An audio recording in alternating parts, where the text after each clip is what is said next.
Hello everybody. Today I'm going to do Maddie Moate's Inspire Her Mind tag.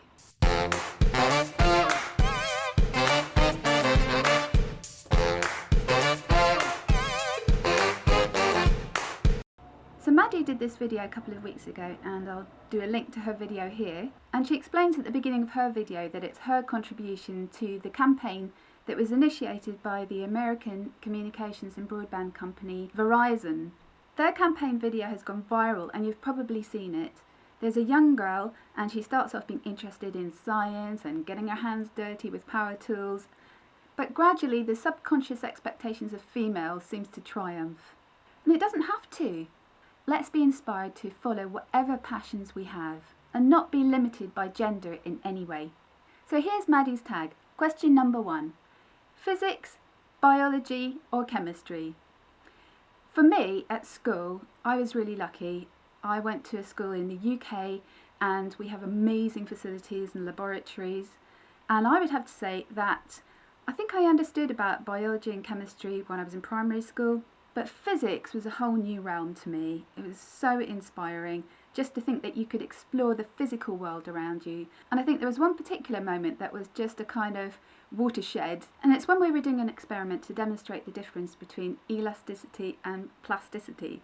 We had this copper wire in a sort of kind of contraption thing, and we were putting weights on it, and as we took the weights off, up to a certain point it would spring back to its original length, and then after a certain point it was stretched too far and it had become plastic. That was a whole new idea to me, that physical things had particular properties, and I just was amazed by it. Unfortunately, back in the old days, I then changed schools and I wasn't at quite such an academic school, but I was happier there. It was a really nice atmosphere. But when we got into what is the equivalent of GCSEs, it was called O-levels in those days, ordinary levels, physics didn't fit on the girls' timetable. That just wouldn't happen nowadays. So girls, take advantage of that. Teach us a phrase in another language. Well, as you all know, I've been living in Brazil, so obviously I'm going to teach you a Portuguese phrase. Podemos combinar de ir à churrascaria. I'm still bad at Portuguese. But this little phrase, combinar, was something that was like, what does that mean? Like, let's combine to go and do something. I think the translation is, let's arrange it, let's arrange to get together. And churrascaria is a barbecue restaurant. Question number 3. Have you ever done an extreme sport? No, I haven't. I haven't been skiing, I haven't been water skiing. Oh, I did do one of those kind of things that's towed by a boat with a kind of like parachute thing once, but that was just once. But what I have done quite a few times, and here's a French phrase, is parcours dans les arbres, which is like where you have high wires strung up between trees and stuff. In the UK, we've got a few areas that you can do that sort of thing called Go Ape. So that was a real challenge, and when I was up there I was thinking, what am I doing this for? This is terrifying. But afterwards I felt like I was invincible and I could conquer anything. It's one of those things where you know you're safe but you don't feel safe, so you have to keep reminding yourself, and then that spills over into other areas of your life. Next question. What was your favourite subject at school? This is quite a difficult one because I kind of think like, oh, I didn't like school. But thinking about the subjects, there were so many that I liked, so maybe I just didn't like how teachery the teachers were. And then I married a teacher. Well, he wasn't a teacher when I first met him. Well, I definitely loved all the sciences, and I really loved art as well. I think if we had some kind of computer and control subjects at school when I was at school, I would have really gone for that. As you know, I'm in IT now, and I just find programming and being able to control all sorts of things with computer programs just really fascinating. Where would you most like to travel in the world? Well, I haven't been to India yet. I've been to North Africa, I haven't been to Sub-Saharan Africa, and when I travel I really like to see the culture rather than the touristy stuff. So yeah, one day I'd really like to go to India and actually go and be with people from that culture. Do you have any hidden gems of places that you've been on holiday? I think that's the question. Well, I've already done a video about my favourite place, and I'll link it here. And it's on the Mediterranean coast in the south of France. It's a little creek that's just up the coast from Collioure which is a gem in itself. It's a little medieval port near the Spanish border. But this little creek has a number of campsites in it, and you're right on the beach. And again, I think the reason that I love going there is it's all French people mostly, and you're with French people who are on holiday, and you see their culture, you see how they are with their families, you see what they do on holiday, going diving and boating, and you see them eating together with their extended family. And although France is quite near us, there is quite a cultural difference, and that's just really interesting. But this little creek is just such a little gem, such a little find.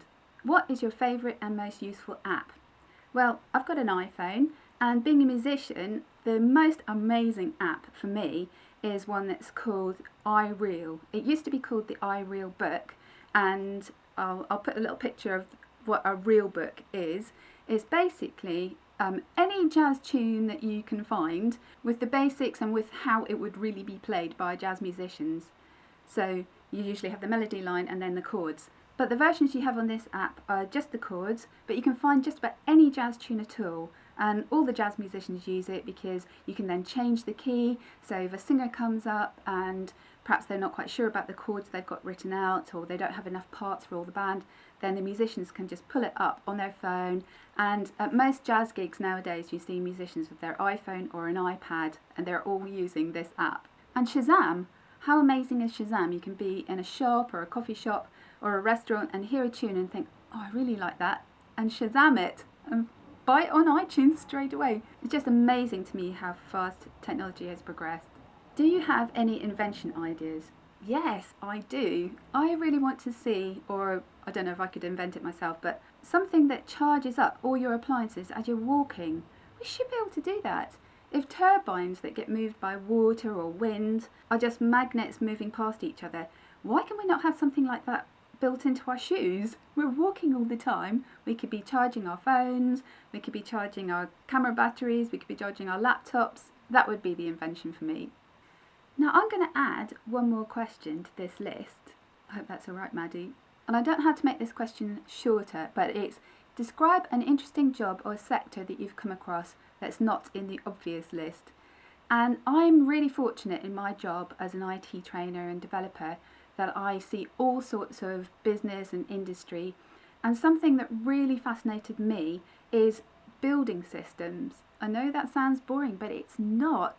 If you've ever played SimCity, where you've got to make sure you've got enough electricity and water supplies for the housing that you build, etc., it's the same sort of thing.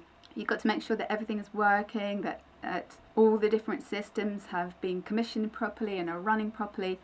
And I never imagined that this whole world existed, because it's like so important for everyday life, but it's sort of real life behind the scenes. I just find it amazing. And similarly with like the SimCity idea, sort of town planning and those sorts of things, making sure you've got all the infrastructure in place. Where we lived in Uberlândia in Brazil, there was a housing scheme. Thousands of families were housed. It was amazing. But there were only 2 small schools for all those families, and it has had devastating consequences. And finally, who inspires you? Well, Maddie came up with somebody that's, not related to her, and really I should have thought of somebody like that, but I don't know, I'm really into kind of family at the moment, and I think there's nobody more inspiring than your parents, and they're definitely the biggest influence in your life. And I'm lucky that my parents have been so inspirational. They both think outside the box, they don't conform for the sake of it, and they've been innovative and gone for their dreams and desires. My dad has always had different hobbies, and he would explore things until he'd kind of exhausted the amateur level of whatever that was. It could be ham radio, stamp collecting, photography. But a hobby that he's had for his whole life is mountaineering, and he's kept that up until it's not physically possible for him anymore. And even the other day he was saying what he missed about mountaineering was not being able to see really wide horizons, and I think that is really inspirational. He's always had a great approach to life and problem solving the challenges that life presents and presented for our family, and he's a real inspiration in terms of resilience, as I was talking about the other day. And my mum has always inspired me with music. Although both her parents played the violin, they weren't professional musicians, but she followed her dream of becoming a professional pianist. And she was Student of the Year every year at the Royal Academy of Music, where she studied. And then she went on to broadcast on the radio, perform concertos with orchestras. And I learnt the discipline of working on a musical instrument from her, how to improve your playing skills and how to master your instrument, and that has spilled over into singing for me as well, although I'm still also working on jazz piano, and I'm just taking all those principles that she inspired me with. And I have to say, I've always been inspired by my husband. I think as a teacher, he's always been really inspiring to his students, and I've seen lots of thank you letters from past pupils, and his subject is completely relevant to this whole topic, all the STEM subjects, particularly technology and engineering. So he's a design technology teacher, and when we were in Brazil, he really brought that, and we did an engineering topic really. We were inspiring young people to think about engineering, business skills and teamwork. It was a sort of technology challenge type project, building a structure in a group in competition with other people. And we ran this in public schools and in poor areas in particular. And I've got a video on that I'll link here as well. So that's the end of my Maddie Moate Inspire Her Mind tag. And I'd encourage any of you out there to do this as well. And just be inspired not to be limited by anything. Not just gender, but anything that people have said to you that you think may have put limiters on you. The sky's the limit. Bye. See you next time.